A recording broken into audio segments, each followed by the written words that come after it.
আসসালামু আলাইকুম, কেমন আছেন সবাই? তন্দ্রা বিলাস ব্লগে আপনাদের জানাই স্বাগতম। আজ বুধবার, সকাল এখন 11টার মতন বাজে। বাবুরা সবাই চলে গেছে স্কুলে। আব্বু আজকে ওদেরকে স্কুলে নিয়ে গেছে, আম্মু আজকে বাসায় আছে। আম্মুকে আমি পাইছি আজকে বাসায় এসে। তো ঝটপট আমি চলে আসলাম রান্নাঘরে। আম্মুকে বললাম কি রান্না হবে, তো আম্মু বলল রুই মাছের মাথা আছে, ওটা দিয়ে একটু সবার জন্য মুগ ডাল করে ফেলো। আমিও আম্মুর কথা শুনে ঝটপট একটু মুগ ডাল নিয়ে চুলায় বসায় দিলাম। মুগ ডালটাকে তো আগে একটু খুব ভালো করে ভেজে নিতে হয়, তো আমিও এখন একটু খুব সুন্দর করে ভেজে নিব। আর এদিকে তো কোনো কাজকর্ম করতেই পারছি না। আমার ছোট্ট ছেলেটা তো খুবই দুষ্টামি করতেছে, তার কাজই দুষ্টামি করা, এছাড়া তার কোনো ভালো কাজকর্ম নেই। আমাকে একটু পাটায় বাটতে দেখছে, এখনও ও এটাই করতে যাচ্ছে। তো আমার মুগ ডাল প্রায় ভাজা শেষের দিকে। আর এদিকে দেখেন আমার ছেলেটা কি শুরু করছে, সে পাটায় বাটাবাটি সিম বাটতেছে, সিম ভর্তা করবে। তো যাই হোক, ও এটা করতে থাক, ওকে আর না ঘাটাই। ওকে ঘাটাইলেই আপত্তি বিপত্তি বাড়বে বেশি। তো আমি আমার কাজটাই, ও এইভাবে থাকুক, আমি করে ফেলি। তো আম্মু ওকে বারবার ধরছে, কিন্তু কোনোভাবেই আম্মুর কাছে থাকবে না, ও আমার কাছেই এসে থাকবে। আর এদিকে আমার মুগ ডালটা ভাজা শেষ। আমি একটু ধুয়ে এটার মধ্যে এখন তেজপাতা, পেঁয়াজ আর রসুন দিয়ে দিলাম। দিয়ে এটাকে একটুক্ষণ সিদ্ধ করব, 70%-এর মতো সিদ্ধ করে নিব আর কি। যার বাসায় আছি সেই বাসাটার মধ্যে যদি বাসার মানুষ না থাকে, তখন আসলে বাসাটার মধ্যে আর ভালো লাগে না। এটা তো আমার বোনের বাসা, আপনারা সবাই জানেন। আর এদিকে গল্প করতে করতে আমার মুগ ডালটাও প্রায় সিদ্ধ হয়ে গেছে। এটাকে নামায় এখন আমি চুলায় কড়াই বসায় দিলাম, ডালটা রান্না করে ফেলি। তো যেটা বলছিলাম আর কি, আমার বোন মারা গেছে, এটা আপনারা সবাই জানেন। তো আম্মু আমার বোনের বেবিদেরকে নিয়ে থাকে। তো আমি আবার মাঝে মধ্যে গিয়ে আম্মুর কাছে হাফ ছাড়াই আসি। আজকে আমার বোনের বাসায় শেষ দিন, কারণ আমি বৃহস্পতিবারের দিন বাসায় চলে যাব। আমার বাসায় কিছু কাজকর্ম আছে, বাসা যেহেতু চেঞ্জ করছি, বাসা গোছানোর একটা ব্যাপার আছে। যদিও এখনও বাসা পাই নাই, তারপরেও তো গোছগাছ করে রাখতে হবে, কারণ বাচ্চা নিয়ে তো আর কাজকর্ম করতে পারবো না ওইভাবে। পেঁয়াজটা ভাজা হয়ে গেছে, এখন এর মধ্যে আমি যাবতীয় যে মশলাগুলো প্রতিদিনের ব্যবহার করি, রুটিন মশলা, ওইগুলাই দিয়ে নিলাম।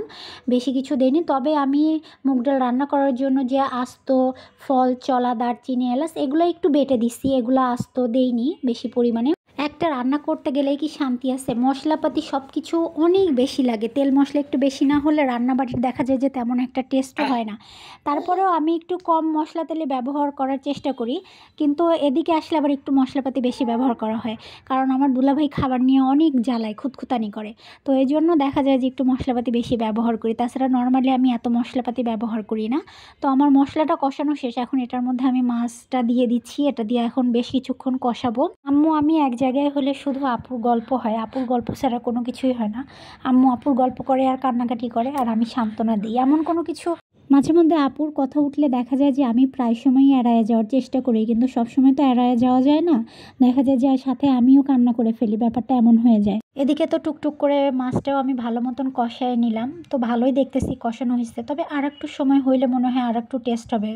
যত কষানো যায় তরকারি তত বেশি টেস্ট হয়। আপু মারা যাবার পরে আমি যে পাবনা যাই না কতদিন, এর মধ্যে অবশ্য 2-1বার পাবনা গেছি, কিন্তু ওইভাবে গিয়ে আর ভালো লাগেনি, ওইভাবে গিয়ে আনন্দ পাইনি, ওইভাবে গিয়ে মজা করতে পারিনি। সবসময় একটা পিছুটান কাজ করছে। তো আমার এদিকে মাছটাও কষানো শেষ, আমি ডালটা দিয়ে দিলাম। ডালটা দিয়ে এখন আর একটু সময় কষাবো, কারণ ডালটা দিয়ে কষাইলেও তরকারিটা ভালো একটা মজা আসবে, তাছাড়া ভালো লাগবে না। সবে মাত্র একটু ফ্রি হয়ে ভিডিও এডিটটা করতে বসলাম, কিন্তু কোনোভাবেই আর ভয়েসটা দিতে পারতেছি না। ছেলে তো প্রচণ্ড রকম গায়ের ওপর উঠে লাফলাফি শুরু করছে। তো যাই হোক, এখন আমার তরকারিটা কষানো শেষ, এখন এটার মধ্যে পানি দিয়ে দিছি। তো আমার পানি দেওয়ার ভিডিওটা আর করা হয়নি, কতটুকু দিলাম। যায় দিন ভালো আসে দিন খারাপ, এই যে দিনগুলো চলে যাচ্ছে, ভালোই তো গেল। বৃহস্পতিবারের দিন যাব বাসায়, বাসায় গিয়ে ছেলে যে কি পরিমাণ অত্যাচারটা করবে, ওটা চিন্তা করলে আমার অস্থির লাগে। এখন তো তাও ভালো মতনই আসি, আবার যেদিন আর পারবো না আবার চলে আসবো দেখা যায় আপুর বাসায়। তো আমার ডালটা তো হয়ে গেছে, তো আমি এখন এটার মধ্যে একটু ফোড়ন দিয়ে নিচ্ছি, কারণ ডালটার মধ্যে ফোড়ন না দিলে আমার ভালো লাগে না। অনেকেই দেয় অনেকেই দেয় না, তবে আমি দেই, আমার কাছে ভালো লাগে। আর আমি একটু আস্ত মরিচ দিয়ে দিলাম, কারণ ঝালের পরিমাণটা খুবই সামান্য রাখছি, বাচ্চারাও খাবে। আর যারা ঝাল বেশি খায় তারা একটু মরিচটা ডলা দিয়ে নিয়ে খেয়ে নেবে। রান্না করতে আসছি সেই 11:30টার দিকে, এখন বেজে গেল 1টা। কোনো কাজ যে স্থিরভাবে করব বা হবে সেটার কোনো অপশনই আমার জীবনে নাই। আমি 2টা বছর কেমনে যে দিন পার করতেছি সেটা শুধু আমি জানি আর আমার আল্লাহ জানে, তাছাড়া কারোর বলার উপায় নেই। ডালটাও তো ফোড়নে দিয়ে দিলাম, এটা এখন হতে থাক। ছেলেটাকেও গোসল করাবো, ওকেও খাওয়াবো, এখনও না অনেক কাজ বাকি। যাদের বাচ্চা আছে আর একা একা রাখেন তারাও কি আমার মতো হাঁপায়া যান, অস্থির হয়ে যান, বিরক্ত হন? আমি না এই সবগুলাই হই। মানে আমি যে অস্থির হই না, বিরক্ত হই না, রাগ হই না, ব্যাপারটা কিন্তু এমন না। মানে আমার এই ভালো লাগতেছে, এই খারাপ লাগতেছে। মানে ওর পেছনে তো এখন প্রচণ্ড রকমের আমাকে দৌড়াদৌড়ি করতে হয়। আমার না কোনো রেস্ট নাই। রেস্ট নাই বলতে কোনো কিছুরই আমি ঠিক মতো করতে পারি না। এটা তো আপনারা আমার ভিডিওতে বুঝতেই পারেন যে কোনো কাজের কোনো স্থিরতা নেই। এইটা একটু ওইটা একটু এভাবেই কাজকর্ম করতে হয়। খাওয়া-দাওয়া সব শেষ করে বাবুরাও চলে আসছে। সবার খাওয়া-দাওয়া দুপুরে শেষ। এখন এসছি ছেলেটাকে ঘুম পাড়াইতে। কিন্তু তার ঘুমের বিন্দুমাত্র লেশ চোখে নাই। সে ফোন নিয়ে খেলতেছে, একবার বাবুদের কাছে যাচ্ছে, একবার চালের ড্রামের কাছে যাচ্ছে। চালের ড্রামে যে নিয়ে গিয়ে কত কিছু ফেলছে। একটা জায়গায় আসলে বাসার থেকে আরও বেশি প্যারা হয়ে যায়। বেশি চোখে চোখে রাখতে হয়। এটা হলো সবচেয়ে বড় সমস্যা। বাবুকে ঘুম পাড়ায় দিছি। এখন বেজে গেছে 3:30 দুপুর। তো এখন আমি আবার একটু চা খাইতে ইচ্ছা করতেছে। আমি তো প্রচণ্ড চা খাই আপনারা জানেন। তো সকালবেলা চা খাইনি। তো মনে হলো যে কী যেন খাই নাই, কী যেন খাই নাই। তো আবার একটু ঝটপট করে চাও বানায় নিলাম। আর এর চেয়েও বড় কথা, আমার ভাবি ফোন করছে। তো ভাবি ফোন করার পরে সে বলতেছে যে সে এখন চা খাবে। তো এটা শুনেই তো আমার আবার চা খাইতে মন চাইছে। আর এদিকে আমার ছেলেটা তো ঘুমায়ে গেছে, আপনারা দেখতেই পাচ্ছেন। আর আমার এদিকে চাওটা বানানো শেষ। এখন আমি চাটা ঢেলে নিয়ে গিয়ে আবার বসবো। ভাবিকে একটা ছবি তুলে আমার দিতেই হবে যে আপনি বলছেন, আর আমি খালি শুনেই চুপ থাকি নাই।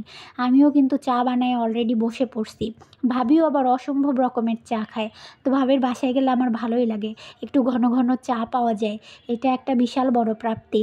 তো এখন এইখানে একটু বসলাম। তো যারা চা খায় তারাই বুঝতে পারবে প্রাপ্তিটা কেন বললাম। এখন বাজে সন্ধ্যা 6:30টার মতন। সবাইকে পড়তে বসতে বলতেছি, তারা পড়তে বসবে না। তারা এখন খেলাধুলায় মগ্ন আছে। তো ভাবলাম যে সবসময় তো পড়তে বসোই বলি। ওদের সাথে তো খেলা হয় না তেমন একটা। তো আমি আবার মাঝে মধ্যে ওদের সাথে একদম ছেলেমানুষি করে ফেলি। ওদের গা ডলাডলি করি। মানে আমি যে ওদের খালা এটা আসলে মনে হয় না। আমি মনে হয় ওদের সাথে মিশে যাই একদম। তো ওদের সাথে আমিও একটু খেলতেছিলাম। ওইটাকে বানাইছি, বড়টাকে বানাইছি গোলরক্ষক, ছোটটা যে কী হইছে নিজেই জানে না। আর এই যে আমরা 2 মা ঝিয়ে মিলে এখন খেলতে বসে গেছি। তো আমি মাঝে মধ্যে সাফিতকে বড়টাকে হাত দিয়ে ধরে বেঁধে রেখে বুড়িকে বলতেছি যে বুড়ি গোল দে তাড়াতাড়ি। আর আমার ছেলেটা তো বল পাইলে ফাঁকে ফোঁকে নিয়ে নিজের কাছে নিয়ে যাচ্ছে, চাটাচাটি দিচ্ছে তো বলটাকে। তো যাই হোক, ওরা এখন খেলতে থাক। ওদের জন্য একটু নাস্তা আনতে দিছি। তো ওদের নাস্তাটা নিয়ে আসলেই খাওয়ায় দিয়ে আবার বলতে হবে যে পড়তে বস। না হলে তো এই কথা যদি না বলি তাহলে একটা বারও নিজেদের ইচ্ছায় কখনোই পড়তে বসবে না। আর পড়াশোনা করতে কি ভালো লাগে নাকি? পড়াশোনা তো কঠিন বিষয়। ওইটা আমাদেরও কখনো ভালো লাগে নাই, ওদেরও ভালো লাগবে না। এটাই স্বাভাবিক, এটাও বুঝতে হবে। তো ওদের নাস্তাপাতি অলরেডি বাসায় চলে আসছে। নাস্তা-টাস্তা খাওয়ায়ে ওদেরকে এখন পড়তে বসাবো। পড়তে বসালেই তো বকাঝকা করতে হয়, এটা ওটা করতে হয়। এজন্য আগে মনটাকে খুশি করায় নিলাম যে নাস্তা-টাস্তা খাওয়াইছি, এখন চুপচাপ পড়তে বসবি, কিছু বলবি না। ওরা তাহলে খাক। তো আজকের ভিডিওটা এখানেই শেষ করছি। সবাই ভালো থাকবেন, সুস্থ থাকবেন, সাবধানে থাকবেন। কে কোথা থেকে দেখছেন আমাকে অবশ্যই জানাবেন। আমার ভিডিওটা ভালো লাগলে একটা লাইক, কমেন্ট, শেয়ার করে দিবেন। আমার চ্যানেলটাকে অবশ্যই সাবস্ক্রাইব করবেন। ইনশাল্লাহ দেখা হবে পরের একটা ব্লগে।